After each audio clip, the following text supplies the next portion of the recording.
இதுவரைக்கும் நடத்தி வந்த பாதைகள் எவ்வளோ பெரிய இதாக இருந்தாலும், அவர் நம்மளை போஷிக்கிறவரும், நம்மளை பாதுகாக்கிற தேவனாய் இருக்கிறார். அவர் நாமத்துக்கு நன்றி செலுத்துவோம். இதுவரைக்கும் நம்மளை கிட்டத்தட்ட 9 மாதமாக நடத்தி வந்த தேவனுக்கு நம்ம நன்றி செலுத்துக்கலாம். ஆண்டவருடைய வார்த்தை இவ்விதமாக சொல்லப்படுகிறது. 2 நாளாகம புஸ்தகத்தில் சொல்லப்படுகிறது. உங்கள் இருதயம் பயப்படாமலும் கலங்காமலும் இருங்கள் என்று சொல்லப்படுகிறது. இப்போ உங்கள் இருதயம் பயப்படாமலும் கலங்காமலும் இருங்கள் அப்படின்னா, ஏதோ ஒரு காரியத்தை பார்த்து நம்ம பயந்து கொண்டு இருக்கிறோம். ஏதோ ஒரு காரியத்தை பார்த்து நம்ம கலங்கி கொண்டு இருக்கிறோம். ஒருவேளை வியாதியாக இருக்கலாம், ஒருவேளை பிஸ்னஸாக இருக்கலாம், ஒருவேளை ஏதோ ஒரு ஆசீர்வாதமாக இருக்கலாம், ஒருவேளை ஏதோ ஒரு ப்ரொமோஷனாக இருக்கலாம். ஏதோ ஒரு காரியத்தை குறித்து நம்ம ஆண்டவர்கிட்ட நம்ம கேட்டுக்கொண்டு இருக்கிறோம்.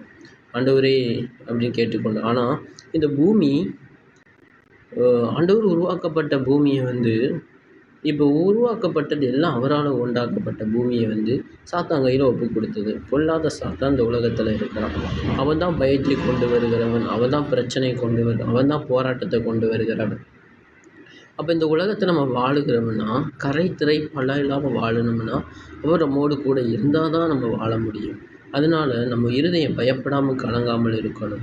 அவரோடு நம்ம எப்பொழுதும் ஐக்கியமாகவும் ஒரு நல்ல ஐக்கியமாகவும் அவரோடு நம்ம இணைத்து கட்டப்பட்டிருந்தால், எந்தண்டி பயம் வந்தாலும், எவ்வளோ போராட்டம் வந்தாலும், எவ்வளோ பிரச்சனை வந்தாலும் அவர் நம்மளை பாதுகாக்கிற தேவனாக இருக்கிறார்.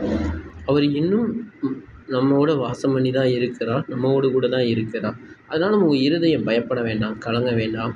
அவர் நம்ம பக்கத்தில் தான் இருக்கிறார். என்ன பிரச்சனை வந்தாலும் அவங்க பார்த்துக்கிடுவாங்க, என்ன போராட்டம் வந்தாலும் அவங்க பார்த்து.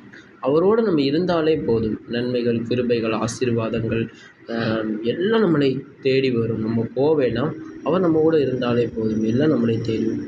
இன்னும் அவரை நம்ம பார்க்க முடியும், அவரை தரிசிக்க முடியும், அவரோட பேச முடியும், அவரோட பழக முடியும். இதுதான் சொல்லப்பட்ட காரியம் சொல்லப்போனால். அதனால் நம்ம இருதயம் பயப்பட வேணாம், கலங்க வேணாம், சந்தோஷமாக இருப்போம், சமாதானமாக இருப்போம். அவர் நம்ம வருகை சமீதமாக இருக்குன்னு அவரோடு சேர்ந்து கடந்து போவோம். ஆமென்.